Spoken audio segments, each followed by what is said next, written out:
And so we could end up in a situation where CenturyLink or Comcast say, hey, you know what? We've got some lawyers who come up with a real good argument. We're going to sue to shut down every inch of fiber that's outside of a member city. Hello there. You are listening to the Community Broadband Bits podcast from the Institute for Local Self-Reliance, and I'm Lisa Gonzalez. People familiar with happenings on publicly owned networks are probably already aware of the long drama in Utah with UTOPIA. The publicly owned network has faced years of adversity. Utah is one of the states with barriers that make it extremely difficult for municipal networks to function. The telecommunications lobbyists have been active in the state capitals across the country again this year. Once again, legislation has been introduced that targets UTOPIA. House Bill 60, if passed, will prevent UTOPIA from expanding and can eventually contribute to its demise. This week, Chris talks with Jesse Harris, writer and editor for the Free Utopia blog, and then he speaks with Pete Ashdown, founder and president of X-Mission. Jesse and Pete each offer details on HB 60, what it may mean for the network, for providers that use UTOPIA, and for the local community. We see bills like HB 60 introduced every year in some form or another. They claim to encourage free enterprise and competition, but under closer examination, those bills do just the opposite. They propagate the current telecommunications environment in which a few large providers call the shots in the field and at the legislature. Here are Chris, Jesse, and Pete. Welcome to another edition of the Community Broadband Bits podcast. I'm Chris Mitchell, and today I'm speaking with Jesse Harris, the founder of Free Utopia, a website with a lot of information about the Utopia network. Welcome to the show. Thanks for having me. You and I have actually spoke a number of times. I was on your podcast a while back, maybe 4 years ago, 5 years ago. It's been quite some time since you did that. Yeah. So Jesse, I first got to know you because you were writing all this stuff about Utopia and what was happening on the Free Utopia blog. What is Utopia? Utopia it's a municipal fiber agency. It consists of 18 total member cities. And so it has a lot of strength in numbers going for it. Rather than being just one city trying to build a fiber network on its own, it shoves all the shared costs into one entity so that it's not going to be split. And you said 18 cities now. Not all of those cities are fully built out, right? How does it work out in terms of what cities are fully and what cities are partially built? Right now, there's 11 cities that are pledging cities. They're the ones who have said, we will back bond money to get the ball rolling. The others are non-pledging. Essentially, all they've done is said, hey, you've got free right-of-way whenever you've got the money of your own to build here. The build plan initially was pretty bad. It was around the idea of, well, let's just build wherever it's cheapest to build. But it didn't identify where are the customers. And so a lot of the build has kind of mushroomed from that. Brigham City got entirely built out because the city formed a special service district up there so that participants could pay to have it extended and cover the whole city. And Centerville was entirely built out using USDA Rural Utility Service funds. And just to let people know, what if you have access to Utopia, what kind of services can you get? It's got the pretty standard phone, video, data, except data connections, you're looking at gigabit connections for $70. Quite a deal. From a number of providers at that too, right? Yeah, there are, I believe, over a dozen providers now, split between residential and commercial services. I haven't seen anyone doing anything really wacky on the network yet, but I do know that a lot of Utopia providers take their peering agreements very seriously. X-Mission, for instance, has peering agreements with both Netflix and Valve so that Steam games will download quickly. There's been some recent news about a possible new partnership, and a lot of people are excited. You are the person that seems to know more about that than just about anyone not working directly for Utopia. What's going on there? Well, Utopia has been looking at ways to get the network built out and try and do it with the least number of tax dollars possible. And what they found is an Australian company called Macquarie who has done a lot of public works projects would be interested in doing something like this. They have a lot of experience in doing things like water and sewer systems, bridges, bridges, toll roads, that kind of thing. So they take a very long view of these kinds of projects. They're not saying, we need our money back in 2 years. They're saying, you know what, a 30-year contract is fine with us. So the initial details of the arrangement are a 30-year arrangement, pumping somewhere around $300 million into complete building out to all the homes and businesses within member cities. That would be incredible for all those cities. I mean, you then have some of the best access in the country available to, over hundreds of thousands of people? It would reach about 150,000 homes. You can bet that once they're finished building member cities, more cities would be like, hey, we want in on some of that action. And it's actually a better deal for the cities than Google Fiber is. When Google Fiber came to Provo, they essentially got to have an indefinite lease on the network for $1 plus $18 million in closing costs, and they got to close down the network. The city, Provo's still on the hook for all of their bond money. The Macquarie deal, on the other hand, is investing 4 times as much per household. It's preserving open access, and it's doing revenue sharing with the city, so they actually get some money to pay down their bonds. Now, that all assumes that a certain mischievous bill doesn't go through. I think perhaps when we first talked about Utopia on this podcast 18 months ago or so, we noted that the Utah legislature has been really hostile toward Utopia in the past. Comcast, previously Quest, US West, all now CenturyLink. They've all really monkeyed around with it. So what's the latest news in terms of that bill? Well, the latest, it's for anyone who's in the state, it's Bill HB 60. It's originating from the House with Representative Kurt Webb of Logan. What the bill seems to intend to do is say you cannot have any municipal network outside of a member city. For cities that are self-contained, this might not be such a big deal. But for Utopia, they have to have network outside of member cities in order to connect all of the individual member cities together. They also have to build outside of member cities to connect some of the service providers to the network, such as X-Mission or Veracity. They're in Salt Lake and Provo, respectively, who are not member cities. It could also cut off a lot of businesses who have paid out of their own pocket to extend Utopia to their offices, even outside of member cities. These are businesses who have spent as much as tens of thousands of dollars to have the network come to them because they need it that badly. Now, I think in reading it, it would have grandfather in existing, but none of those businesses could move because they wouldn't be able to extend to their new premises. And they wouldn't be able to do no more VLANs or things like that than hooking up other satellite offices. That's true, but it's important to always look at the plain language of the bill. It doesn't appear to include any sort of grandfathering provisions in it. What's important to remember with any sort of legal arrangement is courts always have to go by what could the plain language of the bill mean. They're not allowed to use any sort of intent statements to say, well, this is what it's supposed to do or accomplish. And so we could end up in a situation where CenturyLink or Comcast say, hey, you know what? We've got some lawyers who come up with a real good argument. We're going to sue to shut down every inch of fiber that's outside of a member city.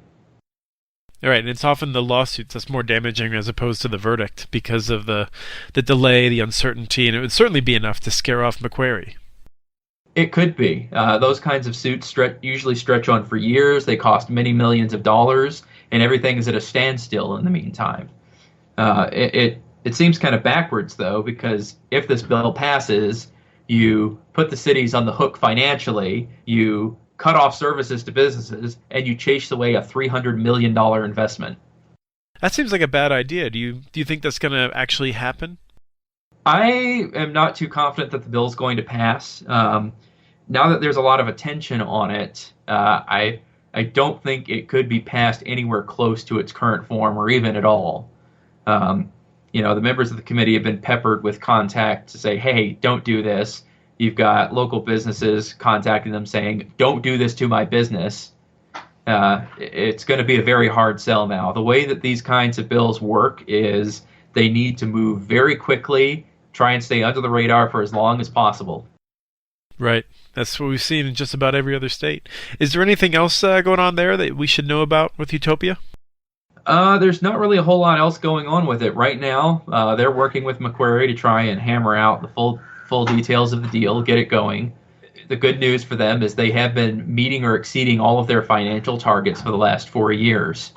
They haven't hit their subscriber numbers, but that's because businesses have come to them and say, hey, let me give you 30 grand to hook up. And I think that's what has prompted this legislation, is they're realizing, this thing might work. We've got to shut it down. And that's the way they're succeeding. We've got to cut that off at the kneecaps. Yes, that would be too bad. Thanks for coming on the show. Sure, thanks for having me. And now I'm here with Pete Ashdown, the founder and president of X-Mission. Welcome to the show. Thank you. It's good to talk to you again. As we noted the last time, you were the first ISP in Utah, and you just celebrated your 20-year anniversary, so congratulations. How did you learn about this bill that's going to prevent Utopia from expanding if it were to pass? My representative up there for my House district in Utah keeps me pretty well in tune with the technology goings on.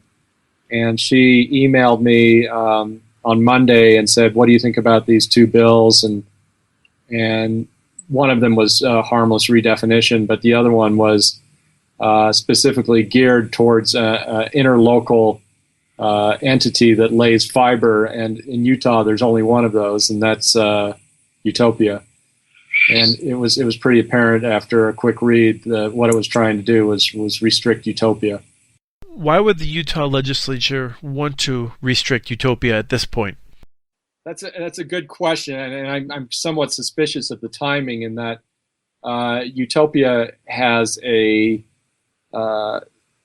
suitor in Macquarie that may come in and build it out to its full promise, a complete ubiquitous service throughout the member cities, but they're also interested in looking at potential other cities that are not members. So maybe even a much larger build than what they initially were talking about. And this bill would prevent them doing that. And I can just see the execs at CenturyLink and Comcast grinding their teeth over it, because in no way do they want to participate and compete on a level playing field. They make most of their money from captive customers, and UTOPIA goes against that. I'm just imagining I'm a housing developer building a development, and I'm thinking to myself, well, I could either try and work with UTOPIA and I could have the best connections in the entire country, or I could have DSL and cable, and this bill would have stopped that. But I guess what I'm curious about from your perspective is what it would mean to your business if such a bill would pass. There have been developers already that aren't inside of UTOPIA cities who have invited UTOPIA to come and deploy in their greenfield projects. And UTOPIA usually jumps at the chance of that because it's much cheaper than digging up streets.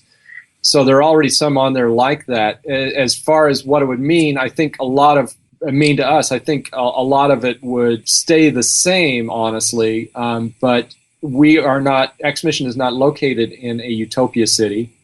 We have to connect to them over facilities that are run outside of UTOPIA cities. It's not clear in the bill to me as to whether those activities would be immediately curtailed or whether they'd be grandfathered, but definitely what would happen is if another ISP came in that was not located in a UTOPIA city who wanted to compete on UTOPIA, they would not be allowed unless they were actually headquartered in UTOPIA cities.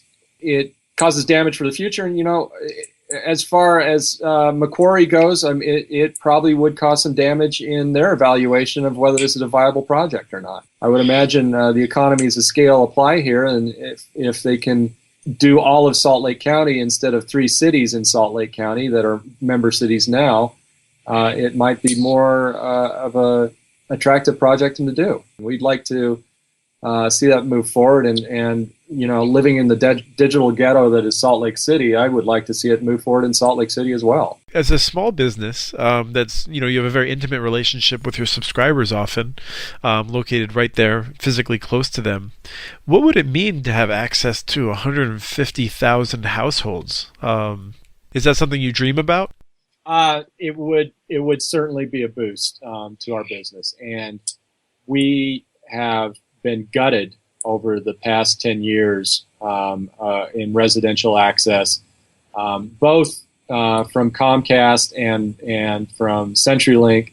Comcast has never let us use their network, but CenturyLink with their fiber to the node and ADSL2 actually caused interference problems for our existing customers, caused their speeds to drop. And when they call up and complain to us, we would say, well, we're not responsible for that portion. And then they'd call CenturyLink, and CenturyLink's only solution was move to the ADSL2 service and drop XMission as a internet service provider. Yeah, it would be nice to see some of that access return. I mean, people, they call us more often for just getting access from us. Well, I certainly hope that we see Utopia able to expand and fulfill the original dream, and bring some choices to the community. And what's exciting about it to me is also with Macquarie, they are no small entity. They have done a number of other infrastructure projects around the world. And really, this is the first time they're looking at doing a fiber project. If this works well for them, who's to say where else they can go in the United States? I think, there's demand all over this country for better access and robust competition. And this could be a model for the entire country. I think it's a viable financial model. I think fiber is our future.